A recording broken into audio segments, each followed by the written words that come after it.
Hey y'all, before the episode begins, I just wanted to thank everyone for clicking on this episode and watching the last two episodes of Cryptid Zoo. I delayed the episodes for some reason, and so I released them all at the same time and edited them all at the same time.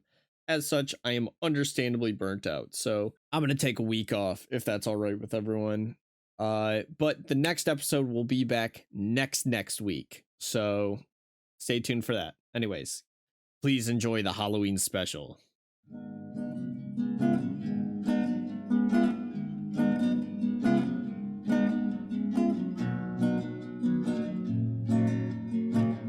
Let me just stretch it out.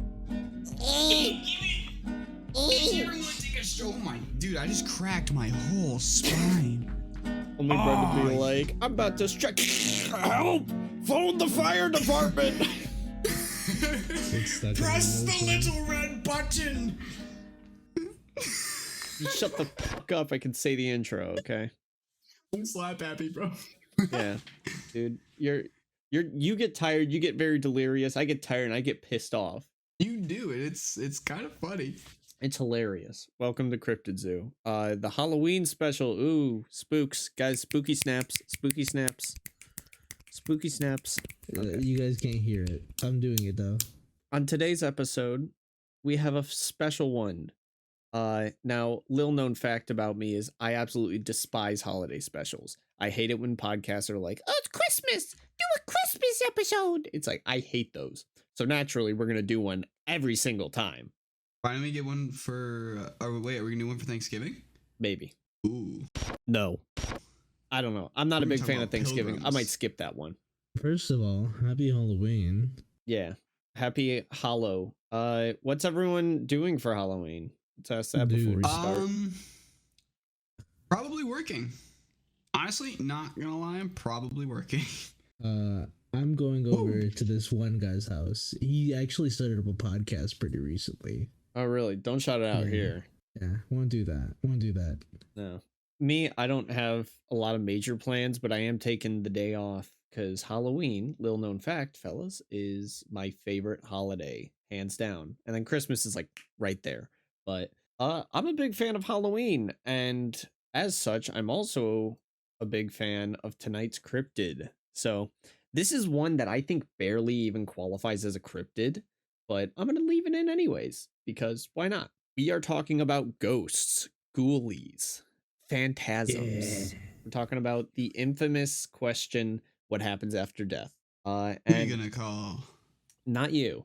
So... fellas, you got any experience with ghosts?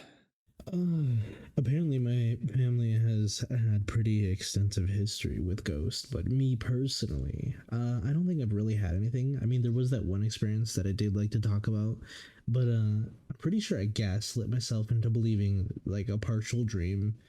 It was one of those nights where I slept terribly and I thought I heard something, so I'm gaslighting myself out of it. I'm in rehab right now from gaslighting myself. That was a nice way to just kind of come around and say no. Well, me neither, really. If JC's done making up words, I just want to say real quick, there was actually a really big rumor in my town, like when I was younger, that there was actually the second floor of the Opera House was haunted. I heard about such a rumor that, yeah, there were articles in the newspaper and everything talking about their encounters. I want to see if I can find one of those articles. It was really interesting, and I honestly just never ended up going, which is kind of lame. I should have, but I think it was closed off anyway, so you couldn't even get up there. But it was a really big rumor. That's the risk, baby. You climb some pipes. For legal reasons, this is a joke. No, it ain't. You should not. Hey, you do whatever the hell you like. You should not go live. Holy shit, this episode is getting away from me. So, this episode's going to work very different than most of our normal episodes, as ghosts are, how do I put this? Ghosts just are. So a lot of our categories and active theories don't really work. So as such, we have employed each other to pick up the slack where the others have started lacking. And as such, I'm going to do what I've always done and present the case files. So you guys want a brief description? Give it to me. All right. A I spooky don't give say it it to like me. that. Here's a spooky description. Spirits and apparitions are a large part of many cultures, following the belief of life after death. Attached to the concept of ghosts is the idea of some form of permanence in our beings. These such instances may manifest as otherworldly apparitions, so this could be anything from orbs to the classic floating sheets, or maybe even just transparent like people just sort of being seen out of the corner of your eye. People accredit a lot of these to sleep deprivation and other hallucinations, but then there are others who say that they are of completely sound mind and can attest that they see these such phenomenon. And as such, since there are a large, and I mean large, number of reports of seeing such beings, there needs to be some merit of truth to it, right? So, Right. whether or not you believe in life after death, whether or not you believe in ghosts, because that's a big thing in and of itself, we got a lot for this episode, so buckle up. And speaking of a lot, fellas, tonight I come to you as a humble storyteller and say I only have but one story, but it is a story worth telling. Better be good. You be the judge of that. Okay. I just want to give a disclaimer that I'm losing my voice at the time of recording this, so I did not do any retakes. I apologize.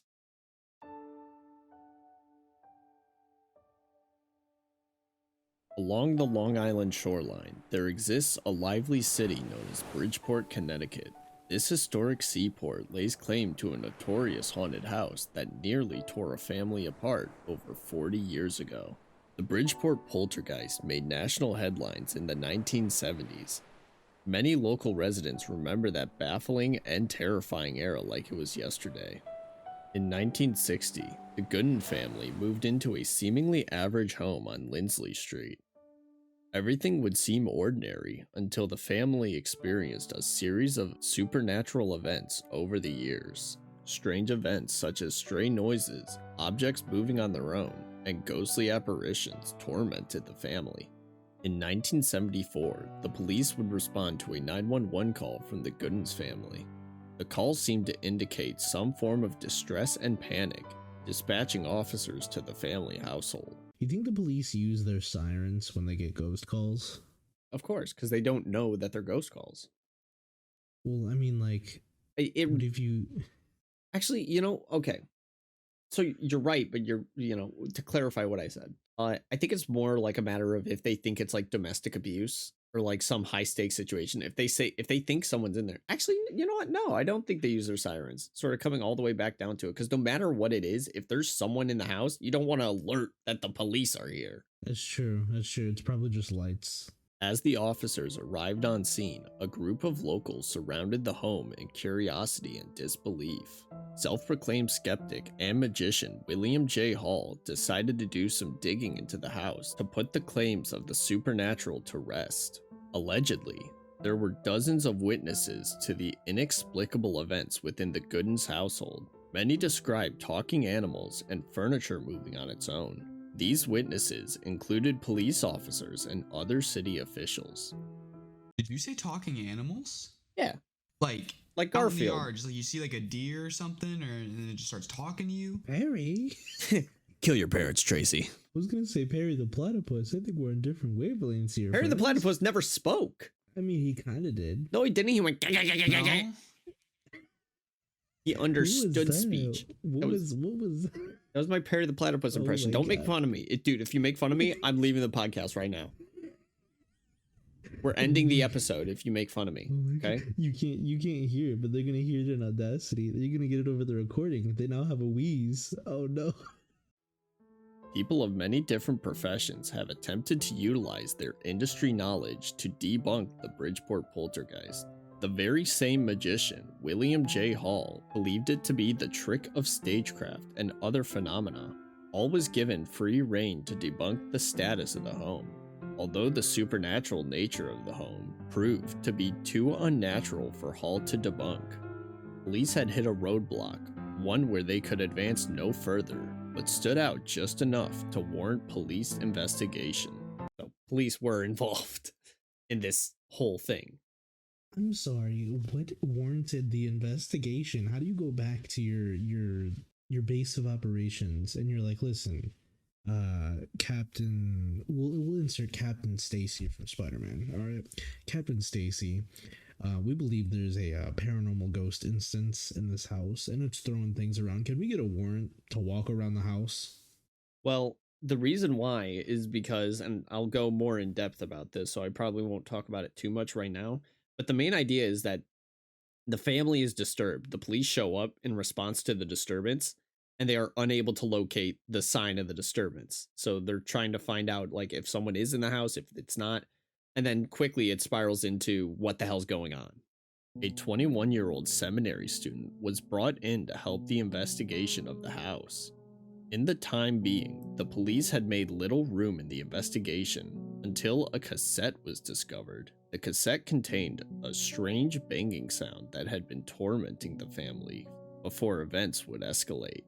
The tape was recorded in 1972, just 2 years after the Goodens family moved into the house. Just as the investigators were inspecting the tapes, Laura Gooden entered walking with a shaky cane. Having returned from the hospital, Laura had suffered 2 damaged toes from her time at the house, with one of them broken. Police Lieutenant Coco, shut up. Oh my god. You know, I had a stuffed animal beanie dog named Coco when I was 11. Police Lieutenant Coco had been talking to Shut up, dude. Oh my god. I hear your thoughts. I didn't say anything. Let me speak. No one said anything. No, I heard what JC was thinking. I heard what JC was thinking. I didn't get the chance to say my sentence. Okay. Cuckoo for what? Listen, I'm going to say the sentence again. I'm going to say the sentence again. If you laugh or even make a comment, I'm going to leave, okay? Okay. Okay. Police Lieutenant Coco had been talking to Officer Barney in the small hallway. What did I say? I knew you would be able to do it. I knew you would be able to do it. Coco and Barney? I bursted at Barney. Coco was like the borderline, and then you were like, and Barney. Dude, I knew you would be able to handle it. Oh my god. Alright, go ahead. Dude, this is where events are supposed to escalate. Let me get to the drama, dude. Police Lieutenant Coco had been talking to Officer Barney Maglamele when they heard a rattling noise coming from the master bedroom. Investigating the noise, the officers noticed a strange motion on the wall. A large crucifix slowly floated down and rested on the floor, adjacent to Jerry and Laura's bed. Suspiciously, the crucifix had floated down from a wall adjacent to Marcia's room, who had just previously been sitting on her bed facing the master bedroom. The police brought Marcia into the living room, where they would immediately begin questioning her about the events surrounding the hauntings. Marcia, who had been sitting on a brown recliner, indulged the officers, happy to get the chance just to talk to people. The room suddenly became silent. The recliner in which Marcia was sitting in started to rise towards the ceiling. The recliner proceeded to float, semi-rotating side to side with Marcia still on top of it, until the recliner slammed against an end table behind the group, dropping Marcia to the floor with a loud thud. Guess you could call that an incliner. What the? After the recliner, the banging returned, persisting for at least an hour. At this point, the house was more than active. The kitchen table would regularly fall over, sometimes stopping at a 45-degree lean, as opposed to a direct drop. The chairs would be ripped away from the table, landing on their backs without any warning. A light bulb in the living room suddenly popped, shattering glass over the living room with a violent force. In the kitchen, knives would be frequently found on the floor, rotating and swiveling into various positions. The fire department inspected the house for structural integrity to explain any aspect of the hauntings, but found nothing was wrong with the architecture. I feel like there's nothing in a house that can really explain like 90% of what's going on in here. Actually, yeah, you know what? These wood floors are going bad. You got some water damage here. You know, that would really explain the knives rotating on the floor. This asbestos mold making your chairs levitate. Found your problem here. The recliner flew across the room. That's because you got a mouse infection, all right? You got to stop feeding them pre-workout. Officer Coco must have overlooked this one. This is actually not a recliner. This is an incliner. This goes up. Okay. As a last resort, a pair of electric and plumbing inspectors were called in to check the systems. The pair entered the house, swiftly moving to the basement, where both the electrical and plumbing were in order. As they returned to give their assessment of the house, the refrigerator rose from the floor and glided 8 feet across the kitchen before coming to a rest. Oh, sweet, dude, delivery. It's not delivery, it's DiGiorno. I knew you were gonna say that shit, mother. Dude, this whole episode's just been full of nothing but puns and dumb jokes. I hate holiday specials so bad. This. A police officer immediately shut the fuck up, Brendan. Or I will have your ass. You gotta take me to dinner first. A police shut the fuck up. A police officer immediately directed the 2 inspectors to the door, reprimanding them. Quote, "Leave now and keep your mouth shut about what you just saw. This is a police matter." End quote. What? Dude, there you go. Now, aggressive. now we're getting into like genuine discussion material and not just making shitty puns. No, so he got possessed right there. Okay. I think that's a bit of a stretch, but I do think it is worth noting that the police seemed like almost more involved than they were willing to admit. Almost as if it's like something that they had to investigate. Like, I don't want to get super conspiratory, but like almost as if the government knows about it. Well, I was gonna say, like, what if it's just like a tourist attraction, and like since people are investigating it, what if they don't want people to like look into it more and be? What if they were running out of tricks to do, man? And they're like, okay, now we need to get you guys out. That would be an interesting idea, except for the fact that it's a except for the fact that it is a private domicile, bitch. They will not be harassed. Why'd you call it a bitch? You didn't get the joke, did you? Oh, yeah. It went right over his head. He hasn't seen Breaking Bad. No, it's a private household, so it's not a tourist attraction. Like, no one goes in there. No one's supposed to go in there. Afterwards, the 4 responding officers said goodbye to the family, telling them to report any other disturbances. As the officers left the residence, one of the officers was not done just yet. The officer believed that the presence was in some form intelligent and wanted to prove his hypothesis. He believed it seemed to taunt and tease like playing a child's game, along with demonstrating fits of anger. Slipping by the homeowners, he made his way to Marcia's room, where he planned to test his theory. He spoke the words, "If you can hear me, move something." Immediately, several items on Marcia's wall were displaced in a violent manner. As these items would be answering his request, he spoke again. "Okay, you can stop now," which I think is a hilarious way to be like, "Hey, ghost, kill me, slit my throat. Kill me, rip my heart out." Yeah, dude, seriously. This guy has a death wish. That shit. That's crazy. Slipping past the homeowners is even crazier. Yeah, man. Yeah, he's kind of, wouldn't he, yeah, he'd be breaking the law at that point. Yeah, it's just trespassing. With those words, the commotion ceased. Everything stopped at once. Satisfied but discontent with his findings, he decided that his findings was one of those things that should remain private for the time being, fearing the possibility of losing his job over a silly report. So that was the haunting of the Gooden family home, also known as the Bridgeport Poltergeist. Wait. This is really bugging me and I need to ask this right now. Hit me with all your questions. It's question time. This guy literally like had communication with a ghost, a spirit. Like clearly he said, "If you can hear me move something," they move something. I should mention that in the story I made it sound a lot more tame than I actually was. Like things went flying, the railings were fucking shaking in place, and he was like, "All right, you can stop." Is that actually the case? Yeah. Wow. Huh, okay. Yeah, okay, now that makes sense because I was honestly really confused as to why he wouldn't want to talk more. Yeah, he was like, "I'm out." Also, he was trespassing, so well, yeah. I wouldn't want to be there too long either. I would want to learn at least a little bit.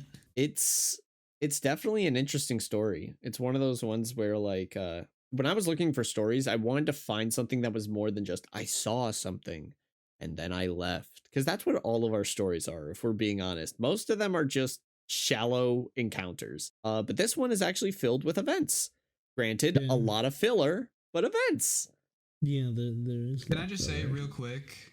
I mean, I feel like a lot of our stories kind of have to be like that because, you know, the old mantra, live to tell the tale.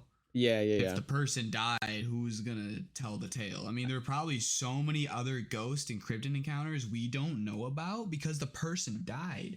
Mm-hmm. Yeah, and Holy shit! I just sort of thought about acknowledge that. that. Oh my god! I actually did sort of acknowledge that in the Dogman episode. I forgot what we were talking about, but it was something, and I sort of offhandedly mentioned, "Oh yeah, you said like there weren't a lot of reports about the Dogman," and I sort of followed up with, you know, that because not all of them live. Yeah, but no, you're definitely right. Is that there's a lot more to these than we usually initially learn, and I really like this one. I should also mention that like the dad, I'm calling him the dad, but his name's Jerry. Jerry Gooden. He was a G. Jerry Gooden was a G in this like whole story. Like the whole time he was like, whatever. A demon's trying to kill me. This man did not care. No, he did not. He had more important things to do. No, like I think he don't quote me on this, but I think he squared up on the ghost once. That's funny. I'm not surprised. There is many accounts of people like yelling at ghosts. I remember something flew at him and then he like threw up his hands and like started swinging. That's great. He might have made contact, I don't know, but that's a man's man right there. yeah. It's also worth noting that William Hall, the self-proclaimed skeptic, wrote a book about this house. And magician. So, while I do believe that this did happen, it is also very possible that he 180'd and was like, "Oh yeah, the house is definitely haunted," so that he could drum up sales. But aside from that, what do you guys think? Do you think it's real? Did it happen? Do you like it? I don't like if I'm just to straight up say I don't believe it. I feel like I'd be lying to myself because there's whole ass police officers that were involved in this. Granted, their names sound a little fake. They're not fake. I don't know, man. They're Coco real. And Barney. Barney is a very ordinary name in the 1970s. We got the Cocoa Puff bird and we got a big purple dinosaur, man. Come on. His name is Cuckoo. Because he's cuckoo for Cocoa Puffs. Yes, Cuckoo is cuckoo for Cocoa Puffs. That is his name. Close enough. No, it isn't. Tomato. Is your name Brandon? No, but everyone calls me Brandon and it sucks. Oh, close enough. I guess that's so. what Poltergeist happened. And the ghost is just mad that they're not calling it by the correct name. So just starts whipping stuff. I'm sorry, I was across wrong. the His name's Sunny. The Cocoa Puff bird's name is Sunny. I just looked it up. I was horribly incorrect. Yeah, Wow. so f you, Todd. Well, no. Misinformation. Yeah, I repented and I asked for forgiveness. I also misinformation, so yes, I what's next on the list? I didn't even get to say I believe. Yeah. I believe. I need to ask JC about his thoughts first. You're like, not the only honestly- person in the universe, Brendan. And isn't that technically next on the list? No. What do you mean? We need JC's up next? Yes, we need JC's opinion. Yeah. Yeah, no, I totally believe this. I mean, it sounds kind of crazy and chaotic, but that's what poltergeists are. Mm-hmm. Crazy and chaotic. I can't think anything less of it. I mean, officers got involved, electricians got in there, everything got in there. That magician walked in. He said, "You know what? Never mind. I'm out money." And yeah, that was really it. I mean, like it kind of sounds crazy, but there's not really much to say about it. Just I believe. I was fighting a your mom joke so bad. You were like, yeah, firemen went in there, police went in there, electricians went in there. I was like, ah. Todd, do you believe this? Oh yeah, I forgot I'm supposed to answer. So I think a lot of things are worth questioning about the story. First of all, most of this is sort of compiled by Hall, by William J. Hall, self-proclaimed skeptic and magician. But yeah, a lot of this information is gathered by him and sort of drummed up by him. And a small part of me does think that he's kind of like blowing it out of proportions for like sales. maybe not all the events are 100% accurate, but I do definitely believe that the house is haunted. As such, I'm going to sit in this middle ground where unfortunately I have to take the cop out answer and say maybe, but I will definitely lean heavily towards yes, I do think it's haunted. Hmm. And with that, we don't have active theories. Oh, what do we do? What did we do? Panic, panic, panic some more. Stop panicking. Don't worry. I got us covered. Welcome to the Ghostberg, where I'm going to go over the different levels of ghost between just kind of the violence and the different levels and stereotypes of them. Yeah, we just baton passed. I'm no longer the announcer. JC is going to be hosting this episode. Welcome, welcome. Dude, I feel a weight off my shoulders. I get to be a bystander, make jokes, comment. Oh my god, this is going to be awesome. Crazy. And Shut he's up. probably going to say nothing. You too. Shut up. Anyway. Yes! JC said his first shut up. The first thing on the Ghostberg is the common and residual hauntings. Can I not say the word?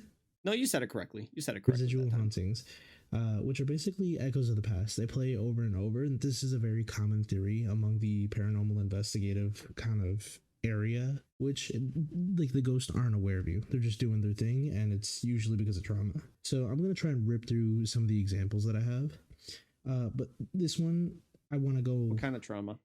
So it can be a vast amount of things, and this counts for almost like every other ghost. So they are stereotypical.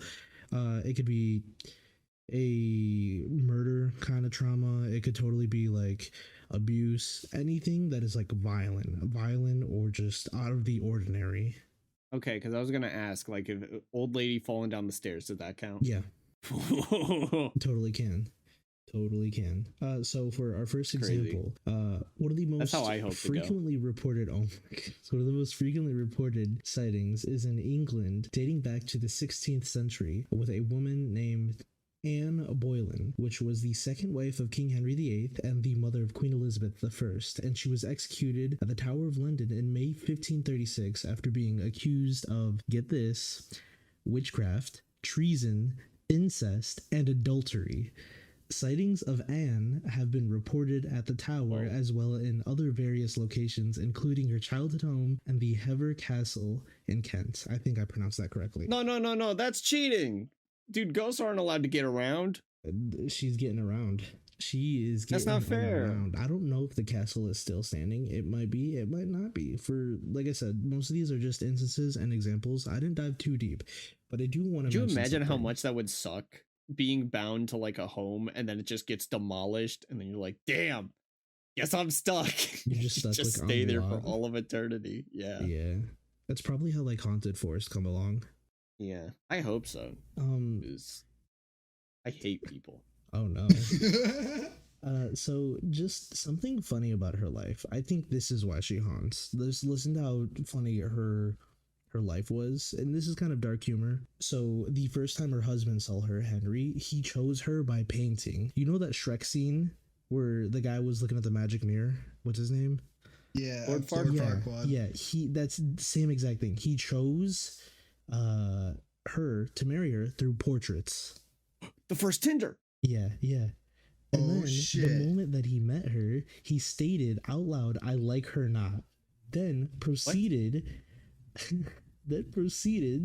to say another thing about her that was quoted, by the way. "I see nothing in this woman as men report of her." And this goes on. What? This guy is just complaining about her. Another thing he said is for 4 nights he complained that she was so ugly that he could not do his duty. Why did he want her then? Okay, so a lot of people are stating that it's mainly due to political play back then, because royalty marrying royalty.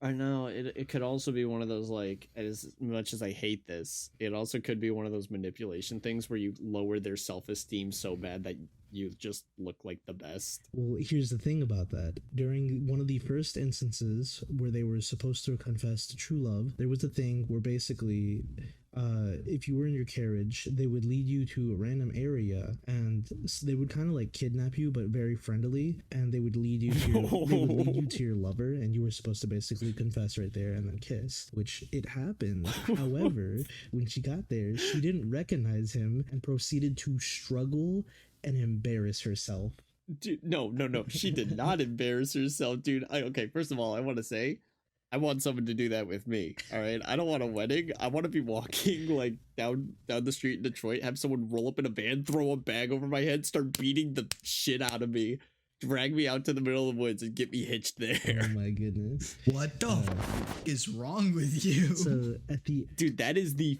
funniest thing I have ever heard. it is pretty funny. In the source that I was reading it from, they said a big burly man, which was Henry.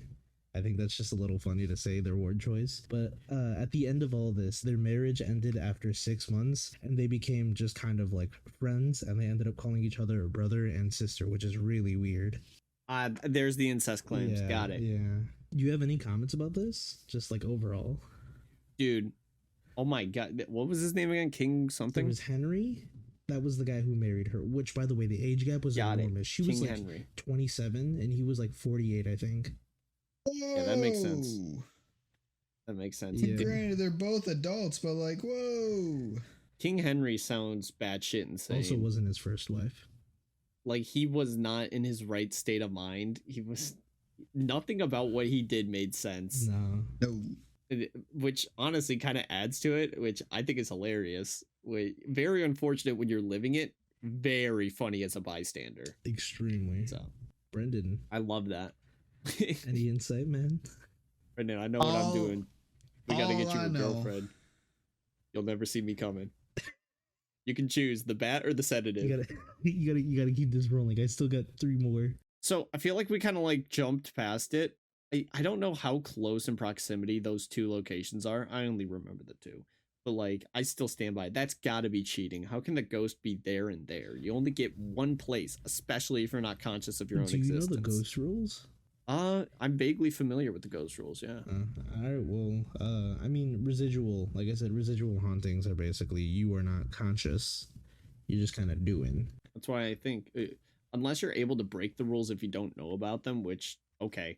But, yeah, that's cool, I guess. Well, moving on to the next level. So the second level, this is a little more intense. Poltergeist. A cause of human emotion, stress, or other things alike, usually caused by younger women, which was specified, in which spirits harness that energy to cause paranormal activity. Realize I say spirits. It can be one, or it can be multiple people. Our example for this one is the haunting of Alma Fielding, a story told by Kate Summerscale. I have to give her credit because she did blow up for writing a book about this. In 1938, Alma Fielding, a 34-year-old housewife in Thornton Heath, went to the press complaining about a poltergeist having invaded her home. A 6-fingered handprint appeared in the mirror. Glasses flew through the home consistently on their own, such as cats' food plates, or as they said back then, saucers that they used to feed the cats. Did you say cats? It was, yeah. The cats would just get flung around the house. No, the food plates of the cats. They were throwing the saucers, the food dishes. Plates. No, okay. I swear, I thought you said they threw the cats and the sauce. Which now you got a hungry cat. Now you got 2 problems. And they were also throwing wine glasses.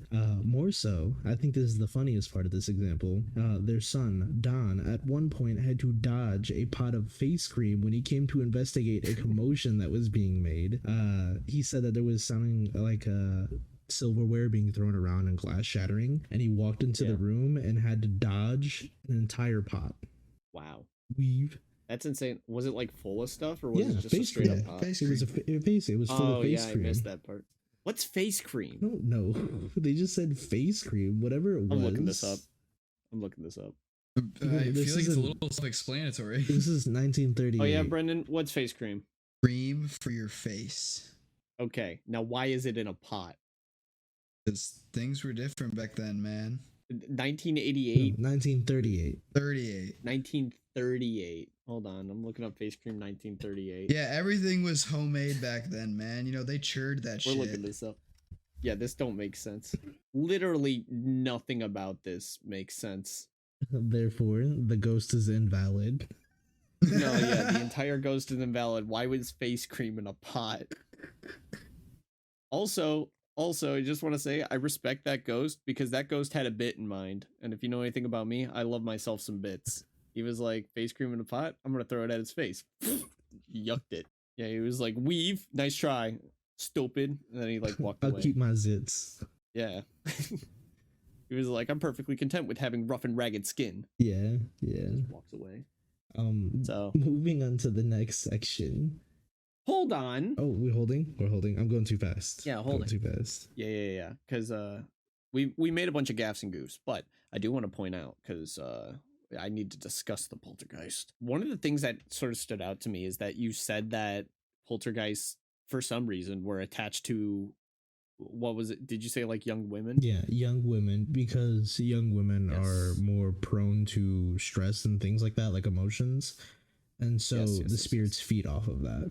So going back to the Bridgeport Poltergeist, if you remember, Marcia was directly linked inadvertently to a lot of the poltergeist's actions, such as the cross flying off the wall when she was staring straight at that wall. Alternatively, the recliner that was thrown across the room.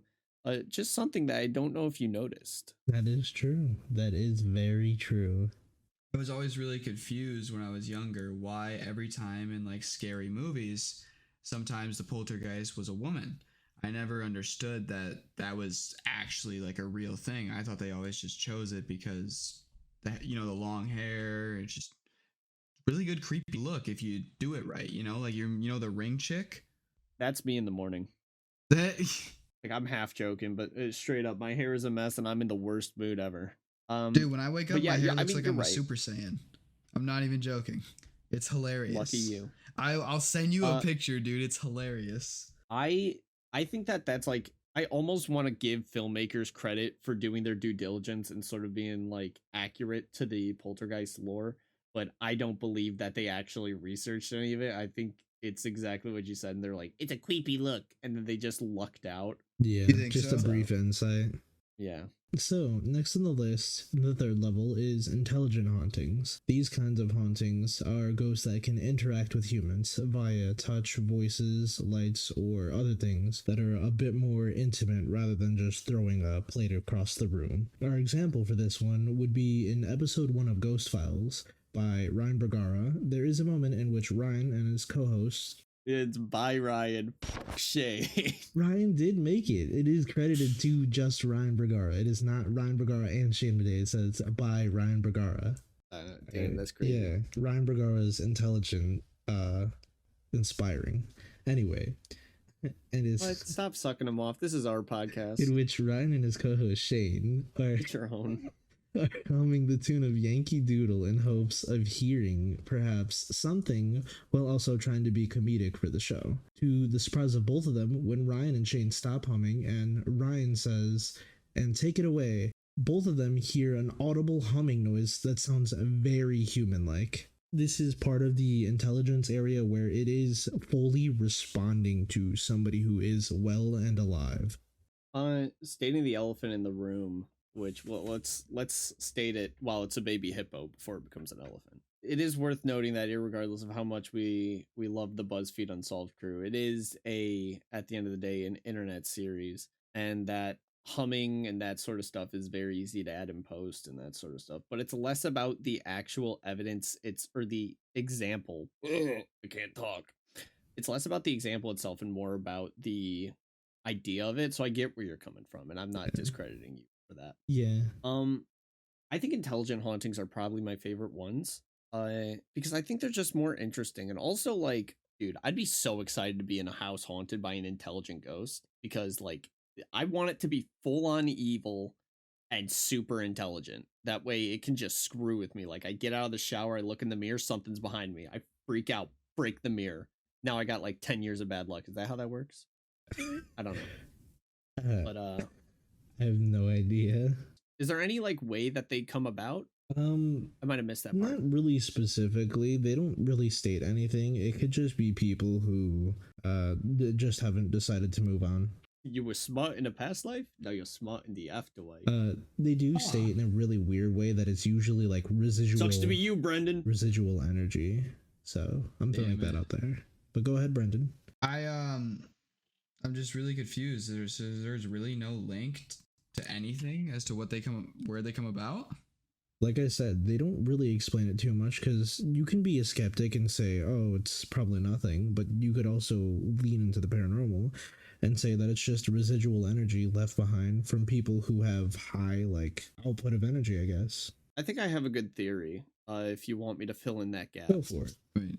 All right, fellas, you're getting a grade A Nick theory. All right, listen, open them listening ears. Mhm. All right, earmuffs. I think that intelligent hauntings are the results of, as you said, spirits that have yet to move on. So you have ghosts that are not conscious of them being there, poltergeists, which are malicious spirits, and then intelligent hauntings, which are people who have yet to make like the conscious decision to re-enter the universe, have their energy redistributed throughout the universe.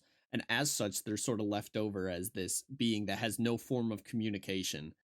So they wouldn't be able to be like, hey guys, an afterlife exists. But in a weird way, the ability to reach out would be, as you said, through apparitions, contact, orbs, whatever you want to say. At least that's my theory. If you got a problem with it, take it up in the comments. I will virtually fight you there. Whoa. On site. Wow. Meet me in the digital parking lot in the Denny's. The digital Denny's. All right, sick. Anyways, moving on to the next one. And A whole the bunch of hoes. That was a good theory. We'll let the the highest- comments decide. It's credible. Dude, the comments aren't going to be able to decide because I'm going to knock them all out. the highest level of threat that is still considered somewhat human is haunted vessels, like ships, planes, cars, and anything that has accumulated energy in which the ghost aboard or ghost haunt the traveling vehicle. I love these. So No, I it could love be one these. ghost, it could be multiple ghosts. And the reason I say it's the highest threat level and the lowest on the Ghostberg is because they're not common at all. They're extremely rare compared to regular ghosts. And outside of that, could you imagine you're driving down the highway and there's a car coming full speed at you, same lane, and then you find out it's a ghost car and then you just head straight off the side of the highway? Yeah, you're not living that. Dude, me and the boys after we die and become a ghost car. That's going to be the best. Oh my goodness. Hey, guys, pinky promise, if we die, we become a ghost card with oncoming traffic. All right, Oh dude, my let's do goodness. it. So my example for this would be the USS Constellation 1854 edition, because there is another USS Constellation. What the did you just say to me? I said the 1854 edition because there is another Of USS what? Constellation. It's a ship. Ah, Okay, there we go. That's what we were looking for. The USS Constellation was built on June 25th. You just spoken moon runes at me. 1853 and retired in 1854. It was the last ship to ever be built with the I don't speak intention Rolodex. to travel via sails. There have been sightings of people and crew members walking around on the ship while tours were happening, when the only Damn, people is that a pirate who ship? were on the ships, kind of, yeah, it was a Navy ship. However, it did sail via wind. I love ghost pirates. So whenever tours happen, there are other people spotted on there, and the tour people will be like, "Oh, who's that?" They'll ask the tour guide, and they'll be like, we're the only ones on here. Like, we're scheduled, we have security checks and everything." And other instances being disembodied voices and banging noises like pots and pans, while nobody else aside from those who heard the noise were around. And this is very well known because some of the people who work on the ship do sleep on the ship. And there has been many times where they will put all the equipment inside the building, any loose equipment inside a building, and they'll sleep on the ship. And they will hear like pots and pans banging while they are in the ship, like on deck. To be fair, there's a lot of like waves that sort of like knock things around. But I do want to say, as someone who knew about these but didn't know like a lot about them, haunted vessels are a really cool like form of spirit. Mm-hmm. I've seen a couple of videos of like a person following a car because it like you said, almost ran them off the road. And so they're initially chasing after it for like insurance or whatever. And then, you know, the car takes like a hard right and they follow and it just goes right through a fence and it's on the other side. And it's like, what? And it's so cool. Mm-hmm. It's so cool. And, you know, like I said, I'm more like ghost pirates for the idea of how goofy they are. Because I don't care if you're like not a ghost pirate. If you're like an ordinary, like accountant and you die on a ship, you're a ghost pirate now. Yeah. I don't care what you call 100%. yourself. So, fellas, diving into our first category. This is going to be pertaining to ghosts only, okay? Diving into our first category, do we like it? Fellas, how do you feel about ghosts? How do you feel about everything that we've been told so far? Are you a fan of ghosts, of little spookies, little spirit wallops? I don't have too much to say on it. Honestly, yeah, short and sweet. I like the concept. If I'm ever able to experience a paranormal like thing, I'm very willing. Casey's trying to get out of here. Yeah. Like out of this world, like out of this dimension. Become a ghost. I'm gonna become a ghost Ford F-150. Honk at people. Driving to the side of Nick's house.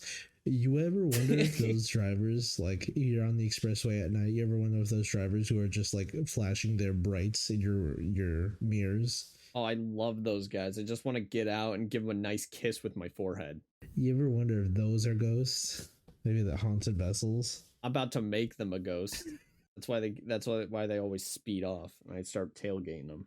I follow them all the way back to their house. Brendan, go ahead, man. So I find it really interesting that out of all the cryptids we've discussed during the show, this one by far has the most encounters, evidence, information, anything backing it up. There are even movies made about ghosts and poltergeist, guys, based on true stories. FNAF at Freddy's. Okay. I like them. There's just too much information and just media surrounding it for it to not be real and to not like them. So the funny thing about that is the reason why there is so much is because the ghosts, or at least the legend of ghosts, prey on like man's one biggest flaw or strength or whatever you want to call it, and that is a human's innate desire to be the center of attention. Ghosts are not necessarily like aliens or something else. Ghosts are former humans that are not normal, and anything that's not normal in human perception is the center of attention, either for better or for worse. So yeah, there is a lot of media attention on it. And as for me, I do like ghosts. I like myself a little ghost story, and I think that they have a lot of like really cool twists and turns when it comes to stories. Although I will say some of them get a bit cookie cutter, but there's only so many ways you can say there's something following me. So moving on to our next category, fellas, you are staying the night inside a creepy house because I dared you to. I called you a coward and said you wouldn't be able to do it. And you're like, all right, I'll show you. And as you guys are laying there in your sleeping bags, you see a little girl start floating down the hall. She starts floating towards you. What do you do? I think I'm gonna do what any natural and paranormal investigator does. I'm gonna pull up my camera, start recording, and then I'm gonna start shaking it and lower the resolution to at least 180p. And then I'll have you know 180p is actually a really good resolution. I'm gonna lower it to 40p. 40p, 144p. I'm gonna lower it to 8-bit pixels. And then I'm going to proceed 4-bit to stop the recording, throw myself 20 feet outside of a window, and then start the recording and start going, oh my god, the ghost just threw me. Oh my god. All I'm right. gonna drag my broken little ankle self to the hospital. Brendan, you're left alone with this apparition. What do you do? So the ghost is just standing there? I mean, floating there in disbelief, but you know, yeah. I say 1 knock yes, 2 knock no. What does it do? I guess it knocks. Do you think that guy is stupid?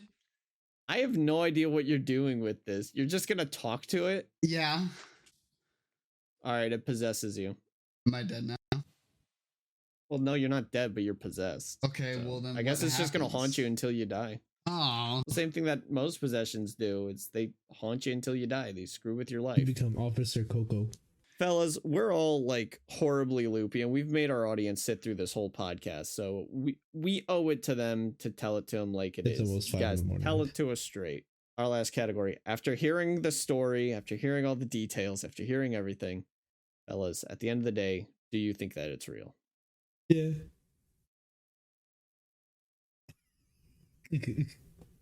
That's all I have. Are we for just you. gonna do one word answers? Um, All right, Brendan. No, I don't think they're real. Wow, that's crazy. I don't believe in no ghosts. Didn't you earlier Why? just say that there's so much evidence it's hard to believe that they're not real? How do you believe in a haunted house and then say that you don't think that they're I think we real? need to lock Brendan inside of like an abandoned church. Brendan, you're only hurting your credibility on this podcast. No one's gonna trust a word you Can say. we? Yeah, no, that's fair. Okay, you know what? How about this? We lock me in the hospital that's closing down for 24 hours, and I try to survive in there.